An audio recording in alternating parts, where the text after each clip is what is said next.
El 16 de junio de 2016 se publicó en el Diario Oficial de la Federación la denominada Ley de Ejecución Penal,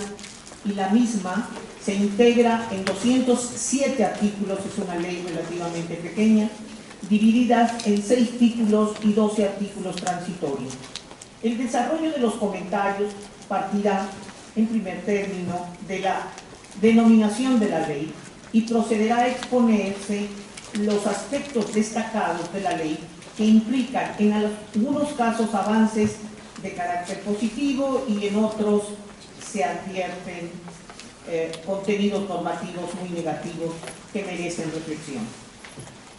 Denominación de la ley. En el título primero se establecen las disposiciones generales y en el capítulo primero se precisa el ámbito de aplicación y la supletoriedad de la ley. Llama la atención el contenido de la fracción primera del artículo primero, en el que se determina el objeto de la ley, y al denominarse esta de ejecución penal, es lógico que su ámbito de aplicación sea únicamente para personas a quienes se le está aplicando una pena impuesta por la autoridad judicial. Sin embargo, en este artículo que se comenta se precisa: la ley tiene por objeto, cito fracción primera, establecer las normas que deben observarse durante el internamiento por prisión preventiva y en la ejecución de las penas y medidas de seguridad impuestas como consecuencia de una resolución judicial. Es evidente que la situación jurídica de unos y otros sentenciados cumpliendo una pena y procesados a quienes se les está sustanciando un procedimiento es diferente. Los sentenciados son objeto del ius puniendi, del que es titular el Estado mexicano. Los procesados, en cambio, se les está sustanciando un procedimiento penal, subrayado, con todas las formalidades para determinar si son culpables o no, por lo que la prisión preventiva es solo una medida de carácter cautelar, no es una pena. Desde la Constitución, en el párrafo primero del artículo 18 se determina, cito, solo por delito que merezca pena privativa de libertad habrá lugar a prisión preventiva. El sitio de esta será distinto del que se destinare para la extinción de las penas y estarán completamente separados. Se advierte que si la norma fundamental establece la necesidad de que físicamente estén separados los procesados de los sentenciados, en centros independientes, no virtuales como ahora ocurre, en centros independientes, es indudable que en el ámbito normativo se deben dar leyes que establezcan normas específicas para el régimen de prisión preventiva, que es una medida cautelar y no una pena. Las normas para el trato de personas que están privadas de libertad por la aplicación de una medida cautelar no puede comprenderse dentro de las normas del trato en el cumplimiento de una pena, toda vez que su situación jurídica es diferente, por lo que la denominación de la ley de ejecución de penas debe ser exclusiva para personas sentenciadas y no para procesadas. Análisis de la ley en aspectos destacados que implican en algunos casos avances y en otros contenidos negativos que merecen reflexión. El artículo 5, que se denomina ubicación de las personas privadas de libertad, se establece una clasificación de las personas privadas de libertad para alojarlas en el centro penitenciario. Se parte de la disposición constitucional que señala la separación de las mujeres de los varones y de los procesados de los sentenciados. Y aparece como una novedad, van a empezar a escuchar la palabra novedad en reiteradas ocasiones, y aparece como una novedad una clasificación adicional dentro de la clasificación constitucional. Los procesados y los sentenciados por delincuencia organizada estarán además separados de los procesados y sentenciados por delitos que no forman parte de esta categoría. Otra clasificación novedosa es que habrá un lugar separado para los inimputables y otro lugar para las personas sujetas a medidas especiales. Se advierte que en este último caso la imprecisión de la ley empieza a presentarse, ya que no señala cuáles son esas medidas especiales que justifican la separación de procesados y sentenciados de sus iguales cuando se trata de someterlos a este tipo de medidas que no sabemos cuáles son. Finaliza el artículo 5º señalando que la autoridad administrativa podrá establecer sistemas de clasificación de acuerdo a los criterios de igualdad, integridad y seguridad. En este contenido normativo,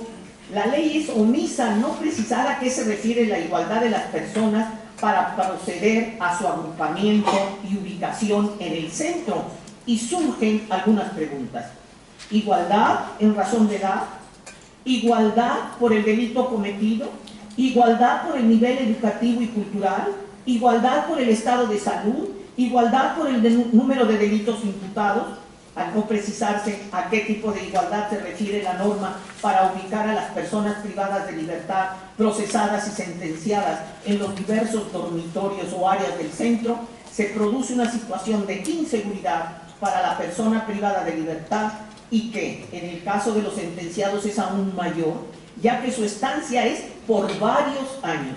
Asimismo, respecto del criterio clasificatorio que está autorizado, el de integridad, tampoco señala a qué integridad se refiere, si es física, moral, psicológica. Y el otro criterio que señala el artículo comentado para clasificar es el de seguridad. No señala a qué seguridad se refiere, si a la del interno o a la del centro o a la de las otras personas privadas de su libertad o a la del personal que labora en el centro. En relación a la redacción de este artículo y de un gran número de preceptos que integran la ley, aparece siempre el fantasma de la teoría de la ley penal del acto, y no conjuntamente con la del autor, integralmente como debía ser, encubierto con un ropaje de garantismo, cuando la solución sería clasificar a procesados y sentenciados con un estudio de personalidad del interno que realizaran especialistas en salud, valorada integralmente esta, educación en capacidades laborales y en la cultura del deporte, formulando el expediente personalizado de cada interno que permitiera el alojamiento de este en el lugar más adecuado para propiciar su reinserción social desde el inicio de la privación de su libertad, procurando que no vuelva a delinquir y aplicar los medios conducentes. Los estudios de clasificación deberán de tener las modalidades que implican la diferente situación jurídica de procesados y sentenciados. En relación con este tema está el artículo 7º, que se titula Coordinación Interinstitucional, que constituye una novedad, ya que se incorpora como autoridades corresponsables para el cumplimiento de la ley a las siguientes secretarías de Estado, o sea, que van a ser autoridades corresponsables de los centros penitenciarios, todas estas secretarías. Ojalá y la corresponsabilidad no sea nada más en el papel en el que está escrito la ley. Secretaría de Gobernación, de Desarrollo Social, de Economía, de Educación Pública, de Cultura, de Salud, del Trabajo y Previsión Social, y la Comisión Nacional de Cultura Física y del Deporte, el Sistema Nacional para el Desarrollo Integral de la Familia y la Secretaría Ejecutiva del Sistema Nacional de Protección Integral de Niñas, Niños y Adolescentes o su equivalente en las entidades federativas y la Ciudad de México. Estas autoridades serán las encargadas de diseñar e implementar los distintos programas. Va a aparecer la palabra servicios reiteradamente. Son las encargadas de diseñar e implementar los distintos programas de servicios para la reinserción al interior de los centros penitenciarios y servicios postpenales. Y además, dentro de esta novedad, aparece la participación de las organizaciones de la sociedad civil que por convenios de colaboración participen en el diseño y la implementación de los servicios en el centro penitenciario y postpenales. Es de especial importancia que en los centros de privación de la libertad y de carácter penitenciario y preventivo se establezca la infraestructura material y la de carácter profesional para que el interno privado de su libertad esté en ejercicio pleno de sus derechos humanos que no fueron restringidos por resolución judicial y los que requiere para estar en condición de su reinserción social y procurar no volver a delinquir. Sin embargo, es cuestionable la participación de las organizaciones de la sociedad civil en una atribución que le corresponde al Estado. Esta disposición que se analiza tiene íntima vinculación con el artículo 9 de la ley que se titula Derecho de las personas privadas de libertad en un centro penitenciario, que en su fracción 11ª establece su derecho a participar en la integración de su plan de actividades, el cual deberá tener las características particulares de la persona privada de su libertad en el marco de las condiciones de operación del centro penitenciario. Al respecto, advertimos que en la Constitución, en su artículo 18, se establece con toda claridad que el sistema penitenciario se organizará con base en el respeto a los derechos humanos,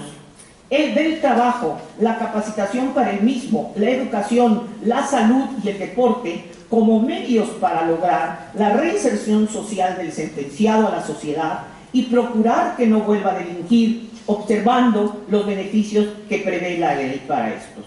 En la ley que se comenta, aplican una semántica mágica, ya que no señalan con claridad que los medios para la reinserción social a que hace referencia la Constitución no son servicios puestos a la libre disposición del interno. Son recursos materiales y de profesionales especializados con los que debe contar el centro, que deben realizar sus facultades con un objetivo: conocer al interno, determinar los motivos que le impulsaron a la comisión del delito o delitos, y en lo posible, con actividades específicas de cada uno de los medios que se establecen en la Constitución, lograr que el interno esté en condiciones de reinsertarse socialmente y no volver a delinquir. Debe darse un plan de actividades. Aquí, con la semántica mágica, se cancela el uso de la palabra tratamiento personalizado en cada uno de los medios de reinserción que establece la Constitución, y es positivo que el interno participe en el diseño de cada uno de los planes de actividades de cada uno de los medios, pero el responsable del diseño y el que lo determina es la autoridad especializada, por ejemplo, en educación, salud, etcétera, que en el caso de la ley serían las especialidades de las diversas autoridades corresponsables que tienen como materia de su competencia cada uno de los medios que señala la Constitución para lograr la reinserción social. La ley que se comenta es omisa en este aspecto y solo se refiere en general a servicios y al plan de actividades, sin hasta establecer el mecanismo para que el interno se someta, no proponga, se someta al plan de actividades. Recordemos que el sentenciado está privado de su libertad por la comisión de un delito.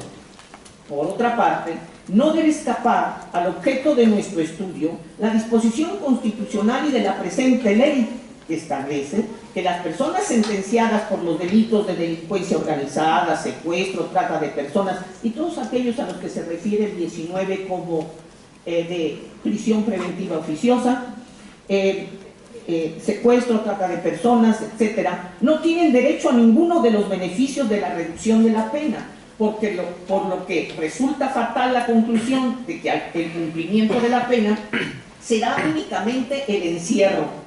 ya que los sentenciados por estos delitos y otros delitos con una desorbitada punibilidad no tendrán ningún estímulo para someterse a un plan de actividades acudiendo a los servicios que pone a su disposición el centro penitenciario. En consecuencia, la pena de prisión será una degradación progresiva del ser humano que cometieron estos delitos: secuestro, trata de personas, etc.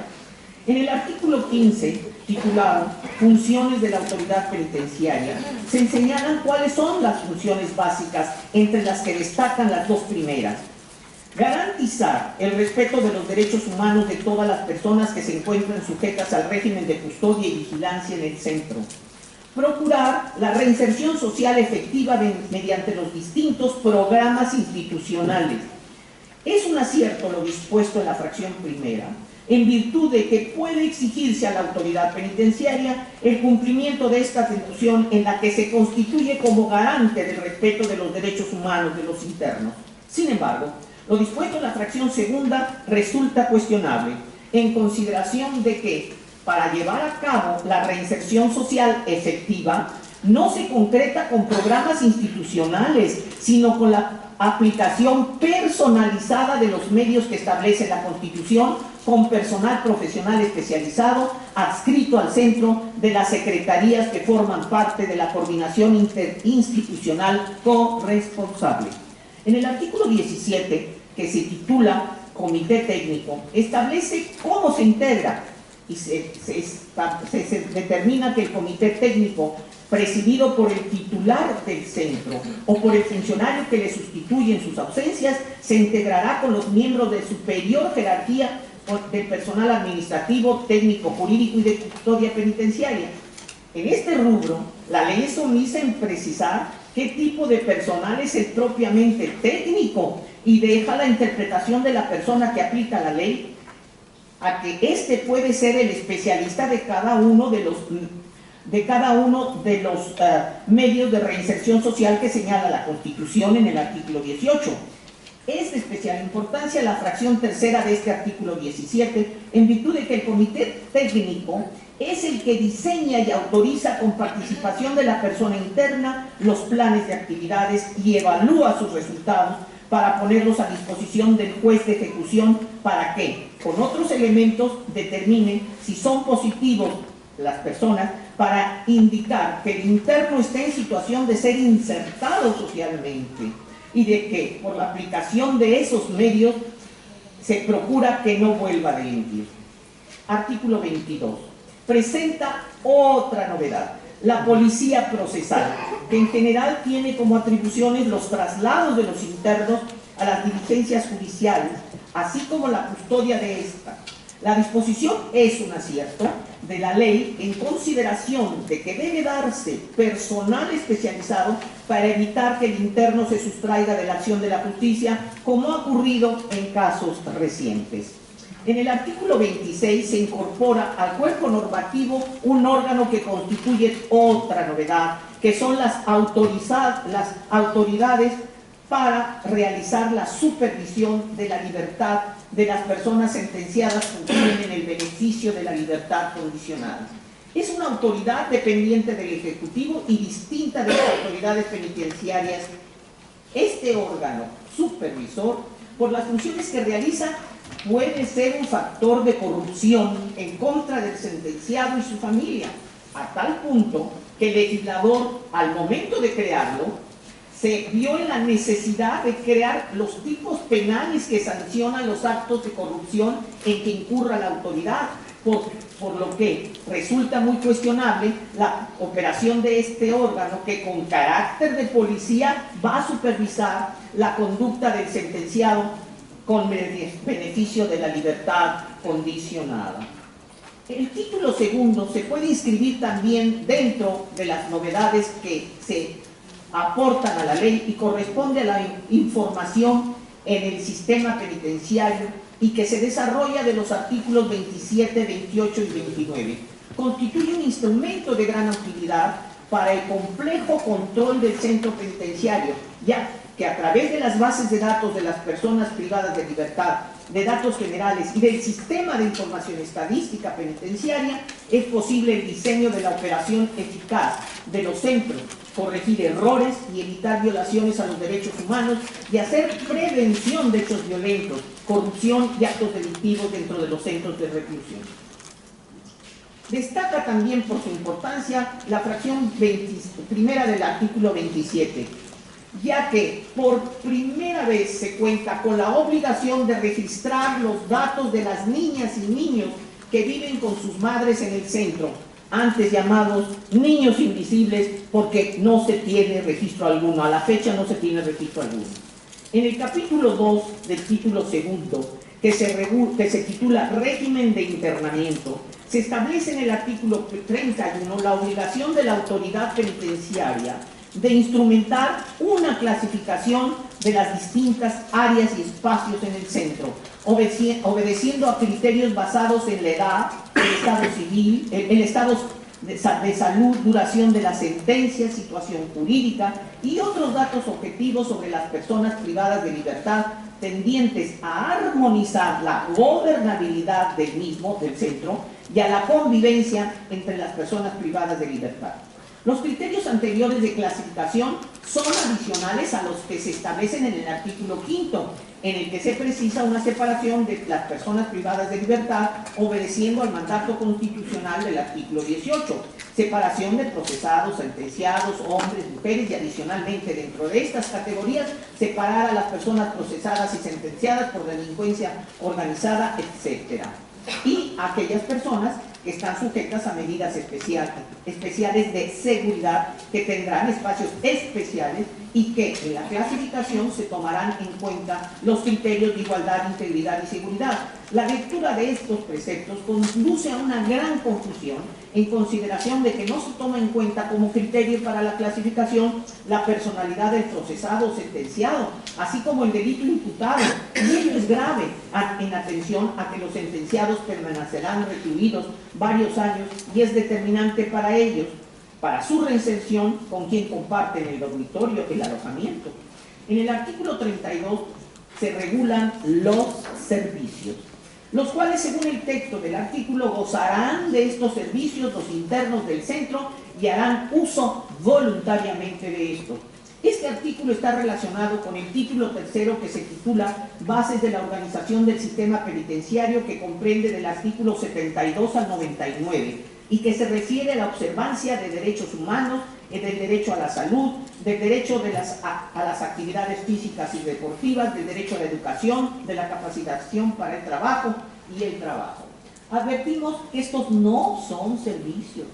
sino los medios que establece la Constitución para lograr la reinserción social del sentenciado, y no puede llegarse al extremo de considerarlos así, como si se tratara de un centro, de una estancia similar a la de un hotel, en la que se cumplen ciertas normas de disciplina. Y es claro que la estancia en los centros en las que se encuentran privadas de la libertad los sentenciados es una pena en la que los sentenciados de manera obligatoria deben cumplir con las normas de disciplina y, comillas, el plan de actividades, no quieren decir tratamiento, que le determine la autoridad a través de los especialistas en la materia de derechos humanos, de capacitación para el trabajo, etc. Este plan de actividades debe ser individualizado previo al estudio de las características personales del sentenciado, considerando además el delito cometido. Solo a través de un, comillas, plan de actividades individualizado es posible dar cumplimiento al objetivo de la prisión. No lo podemos perder de vista, la reinserción social, y lograr que las condiciones personales del sentenciado lo lleven, lo conduzcan a no volverlo a delinquir. En relación con la materia de la reinserción social, es necesario considerar las punibilidades vigentes que alcanzan de los 80 a los 140 años de prisión, como es el caso del artículo 11 de la Ley General para prevenir, sancionar los delitos en materia de secuestro, reglamentaria de la fracción 21ª del artículo 73 de la Constitución, en donde se precisa que si la víctima de los delitos previstos en la presente ley es privado de la vida por los autores o partícipes de los mismos, se impondrá a estos una pena de 80 a 140 años de prisión y de 12.000 a 24.000 días multa. Ante estas irracionales punibilidades, es válido preguntar, ¿es posible que un sentenciado a 80 o a 140 años de prisión esté en posibilidad de reinsertarse socialmente, cumpliendo puntualmente con su programa de actividades diseñado por especialistas en el mejor de los casos? Es decir, se les respeten sus derechos humanos, se les proporcione capacitación para el trabajo, se le proporcione trabajo, se le brinde educación, se le preste atención eficaz para que tenga buena salud y practique algún deporte, teniendo como único incentivo la reducción de la pena, por lo que es válido concluir que los legisladores deben reflexionar sobre las penas tan altas que establecen en las leyes penales o de carácter penal, si son las adecuadas o son respuestas producto de la desesperación para tranquilizar a una sociedad ante el incremento de la incidencia delictiva asociada a la impunidad y a la corrupción. Es un acierto de la ley establecer normas que protegen a las mujeres privadas de libertad y a los hijos que las acompañan de una serie de abusos que se han venido realizando a lo largo de los años. Esto se advierte en los artículos 10, 36, 43, 44, 53, 50, párrafos sextos, séptimo y noveno. En el capítulo tercero, a partir del artículo 38, se establecen las normas disciplinarias con el señalamiento de cuáles son faltas disciplinarias y las que tienen el carácter de grave, así como las sanciones que les corresponden, dentro de las que destaca el aislamiento temporal,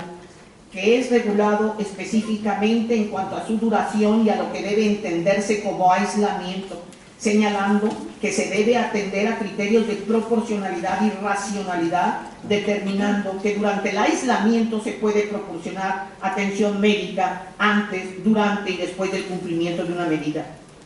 disciplinaria de aislamiento, y que la imposición de medidas disciplinarias, entre ellas el aislamiento, debe comunicarse al organismo público de protección de los derechos humanos y que no podrá durar más de 15 días continuos. Toda una reglamentación para evitar que se haga abuso del aislamiento, pero en principio no debería de preverse el aislamiento como una medida disciplinaria. Es verdaderamente violatoria de derechos humanos. En el capítulo 4, del artículo 46 al 48, se establece el trámite de los procedimientos disciplinarios. En el capítulo 5 se regula todo el tema relativo a los traslados, tanto nacionales como internacionales, contemplando los traslados voluntarios y los involuntarios. Y solo se limita el traslado involuntario a las mujeres privadas de su libertad y de los hijos que las acompañan, señalando la norma que debe atenderse al interés superior de la niñez, lo cual debe ser reconocido como un gran avance. En el capítulo 6 se establecen los contenidos normativos que corresponden a los ingresos, visitas, revisiones personales y entrevistas en los centros penitenciarios, en los artículos 58 a 71. En estos artículos destacan limitaciones al régimen de visitas. En el artículo 59, teniendo como criterio rector que dichas limitaciones de las visitas serán la medida necesaria para favorecer, siempre es a lo largo de la ley, un objetivo de mayor entidad, favorecer la gobernabilidad y el buen funcionamiento del centro penitenciario. Y se establece que debe permitirse por lo menos un tiempo mínimo de 5 horas semanales y un máximo de 15 horas por semana, y en el supuesto de las visitas, que las visitas se restrinjan como sanción disciplinaria grave, solo podrán limitarse hasta por 1 hora de visita a la semana. En esta regulación se presenta una consideración especial a las mujeres privadas de su libertad para facilitar y alentarlas de carácter familiar, especialmente con sus hijos e hijas. Asimismo, se determina que los sentenciados y sentenciadas tendrán derecho a una visita íntima por lo menos cada 15 días, con una duración de 2 horas como mínimo y 5 como máximo. En relación a estos temas del sistema de visitas, consideramos que es un acierto regularlas en la forma detallada para evitar la cancelación arbitraria de visitas, así como su duración, lo que permite poner un pequeño obstáculo a la corrupción gravísima que se presenta en los centros en relación a las visitas. En el capítulo 7 se aborda el tema relativo a las revisiones de los centros penitenciarios, en los artículos 64 a 71. Las revisiones son necesarias para verificar la existencia de objetos o sustancias que están prohibidas para evitar que se ponga en riesgo a la población por razón también de seguridad y gobernabilidad de los centros, en virtud de que es una fuente de corrupción y de inseguridad que no exista un control en los centros respecto de sustancias y objetos que poseen los internos, advirtiendo que se detalla cuáles son las autoridades responsables de la revisión y el caso en que es autorizado el uso de la fuerza. Esto es positivo. Los capítulos 2, 3, 4, 5 y 6 del título tercero se regulan la forma en que se presentarán lo que denominan los servicios para el sentenciado y que en realidad, de acuerdo a la Constitución, son los medios para lograr el objetivo de la reinserción social y procurar que el sentenciado no vuelva a delinquir. El título cuarto se ocupa del procedimiento de ejecución del trámite de este y de la elaboración del plan de las actividades. Llama la atención que la elaboración del plan de actividades, en la magia de la semántica, tratamiento, participe la autoridad penitenciaria y no intervengan los especialistas de las autoridades corresponsables, que son las secretarías de Estado competentes en la materia, para diseñar el plan de actividades aplicando los medios que establece la Constitución para lograr la reinserción social del sentenciado y procurar que no vuelva a delinquir. En la ley que se comenta se establece una serie de acciones y recursos que puede realizar el interno para resolver peticiones relativas a las condiciones de internamiento, denominadas peticiones y peticiones para casos urgentes, mismas que se regulan en el capítulo 3 a 4, en los artículos 107 a 130. Asimismo, las controversias ante el juez de ejecución relativas a las condiciones de internamiento y al plan de actividades y respecto a la duración, modificación y extinción de la pena, es decir, el cómputo. En el título quinto se establecen las normas relativas a la libertad condicionada y entre los requisitos que se exigen para su procedencia está la que contiene la fracción segunda del artículo 137. Y es respecto de que en el sentenciado no exista un riesgo objetivo y razonable en su externamiento para la víctima, ofendido, los testigos y para la sociedad. Resulta evidente que en este tipo de beneficios sí se atiende al autor del delito en relación al tema de tan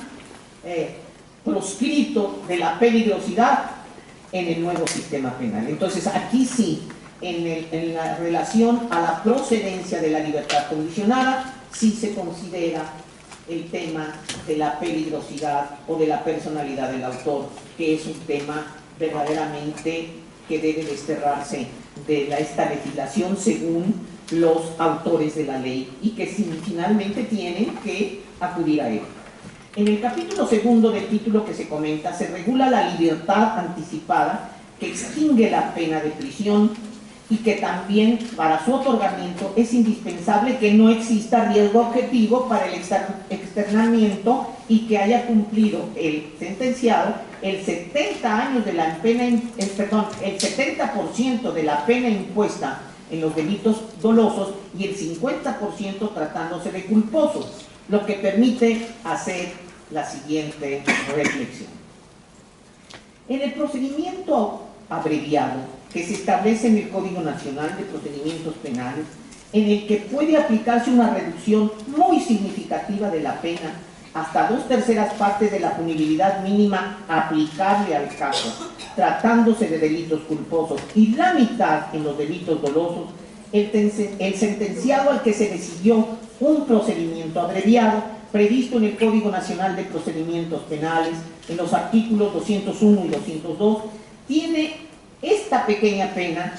que se reduce aún más, ya que basta con que el inculpado acepte la comisión del delito, entre otros requisitos, es decir, que confiese, y para que se le aplique la mitad de la punibilidad mínima en el caso de delito doloso y hasta 2/3 partes de la mínima en el caso de delitos culposos. En estos casos del procedimiento abreviado, con la aplicación de las reglas de la libertad anticipada, la pena privativa de libertad se convierte en virtual y simbólica, lo que puede traer como consecuencia una irritación social. Es necesario señalar que en todos los casos de los beneficios de libertad condicionada anticipada, sustitución de la pena, preliberación, por criterios de política penitenciaria, no se otorgan a los sentenciados por delitos que procede la prisión preventiva oficiosa, en los casos que ya se determinaron en el artículo 19. La ley regula también la sustitución y suspensión temporal de la pena en los casos de que se trate de la protección de las hijas e hijos de las personas privadas de libertad, cuando fuese incompatible la privación de libertad con la senilidad, edad avanzada, grave estado de salud, para la implementación del tratamiento de adicciones, y en este caso, cuando el sentenciado no represente un riesgo, otra vez, la incorporación del tema de la peligrosidad o del derecho penal del autor está aquí presente. cuando el sentenciado no represente un riesgo objetivo para la víctima y el ofendido. Se advierte que en esta última hipótesis subyace en la ley la consideración del sentenciado autor del delito, el tema de la peligrosidad proscrito por el nuevo sistema penal. En esta ley se presenta la preliberación con criterios de política penitenciaria de los artículos 146 y 151. Nada más grave que en las leyes incorporen con gran amplitud los criterios en donde está una amplia libertad para otorgar o no determinados beneficios con determinados conceptos como es de política penitenciaria en el que priva la subjetividad y por ende la inseguridad jurídica. En el capítulo octavo se establecen disposiciones de la justicia terapéutica que regulan los programas de tratamiento para los sentenciados por el delito de robo y que cometieron un delito contra la salud en la modalidad de posesión. La ley que nos ocupa, con acierto, regula los permisos extraordinarios de salida por razones humanitarias en el artículo 146 y otra forma de beneficio que se denomina preliberación con criterios de política penitenciaria y que contiene dentro de sus requisitos condiciones para su otorgamiento de carácter subjetivo, como es el caso de las fracciones quinta y sexta, cuando se trate de delitos cuyo bien jurídico sea titular la federación o la entidad federativa y en los que corresponda extender el perdón a estos. Asimismo, cuando la continuidad de la aplicación de la pena sea irrelevante, sin precisar cuándo es irrelevante, para los fines de la reinserción del sentenciado a la sociedad, para prevenir la reincidencia. Es incuestionable que en estos supuestos fácilmente se pueden manipular, provocar impunidad, que es un reforzamiento para la comisión de nuevos delitos, y la corrupción. La ley también prevé con acierto el trabajo a favor de la comunidad como sustitución de la pena. Una novedad que merece nuestra atención es la que contempla el capítulo octavo y que se denomina justicia terapéutica, artículos 169 y siguientes. Es un beneficio en la ejecución de la pena que otorga el juez de ejecución por delitos patrimoniales sin violencia, cuya finalidad es propiciar la rehabilitación, aquí hablan hasta de rehabilitación, la rehabilitación e integración de las personas sentenciadas relacionadas con el consumo de sustancias para lograr, el objetivo es, bajar los índices delictivos.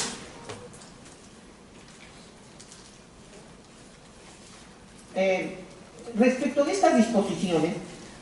se advierte la imprecisión que una vez más se reitera en los contenidos de la ley que se comenta. Veamos, se hace referencia a la procedencia de este beneficio de justicia terapéutica por delitos patrimoniales, sin precisar si son todos los delitos que tienen como tutela penal el patrimonio, con el único requisito de que haya realizado sin violencia y que el autor esté relacionado con el consumo de sustancias. Asimismo, se establece que el fin es propiciar la rehabilitación de adictos para lograr una reducción de los índices delictivos. Resulta paradójico que se haya pronunciado toda una legislación, y un sistema de leyes en contra de la rehabilitación y que en el texto de estas normas se presente como un objetivo a alcanzar y que la justicia terapéutica sea un instrumento eficaz para abatir los índices delictivos. También es paradójico que la justicia terapéutica tenga como sustento programas de tratamiento, cuando este no debe ni siquiera mencionarse en la ejecución penal. Por otra parte, los comentarios de una ley no deben escapar de los que corresponden a los artículos transitorios, y en el caso relacionados con el tema de justicia terapéutica y el beneficio de la libertad anticipada a que se refiere el artículo 10º transitorio, en la que, sin tener que satisfacer ninguno de los requisitos de las fracciones cuarta y séptima del artículo 141 de esta ley, es decir, haber satisfecho cumplido el plan de actividades y que se hayan cumplido el 70% de la pena impuesta en los delitos dolosos o la mitad tratándose de culposos, procede el beneficio de esta libertad anticipada en los sentenciados que hayan cometido los siguientes delitos: robo cuyo valor de lo robado no exceda de 80 veces la unidad de medida, y actualización y cuando en la comisión del delito no haya mediado ningún tipo de violencia. El primer cuestionamiento que surge respecto de los sentenciados que se ubican en esta hipótesis es que el juez de ejecución tendrá que acudir al Instituto Nacional de Estadística y Geografía por ser autoridad competente para precisar la unidad de medida y actualización, ya no rige el salario mínimo, y que la precisó en una unidad de medida diaria de 73 pesos con 4 centavos. Pero puede ser el Instituto de Estadística establece que es unidad de medida diaria, mensual y anual. Aquí la ley no dice si es unidad de medida las 80 veces, diaria, mensual o anual. Y es una autoridad administrativa. La unidad de medida no está prevista en una ley, sino la fija una autoridad administrativa. En la fracción segunda se determina qué grupo de sentenciados puede obtener esta libertad anticipada que se establece en el 10º transitorio, y son aquellos que hayan cometido un delito de posesión sin fines de comercio o suministro de marihuana, contemplado en el artículo 477 de la Ley General de Salud, y cuando en la comisión del delito no haya mediado ningún tipo de violencia ni la concurrencia de más delitos. Es evidente que en esta fracción segunda del transitorio se incurre en la violación del derecho humano a la igualdad de trato, habida cuenta de que solo serán beneficiados los adictos a la marihuana y no a otras drogas. La reflexión y la pregunta obligada en estos dos tipos de sentenciados que son beneficiados sin mayor requisito, solo la entrada en vigor de la ley al día siguiente, solo a partir de la vigencia de la ley, también se viola el derecho fundamental de igualdad en virtud de que son casos iguales a los que se refiere la justicia terapéutica, que requiere que los beneficiados se sometan a un plan de tratamiento. En suma, el contenido de este artículo 10º transitorio solo es un procedimiento para reducir significativamente la población penitenciaria sin hacer un estudio de personalidad de los liberados para determinar si no constituyen un factor de riesgo para la sociedad y que no se sometieron a ningún programa de tratamiento, solo para bajar la población. Es una acción más para tener mejores condiciones de gobernabilidad de los centros,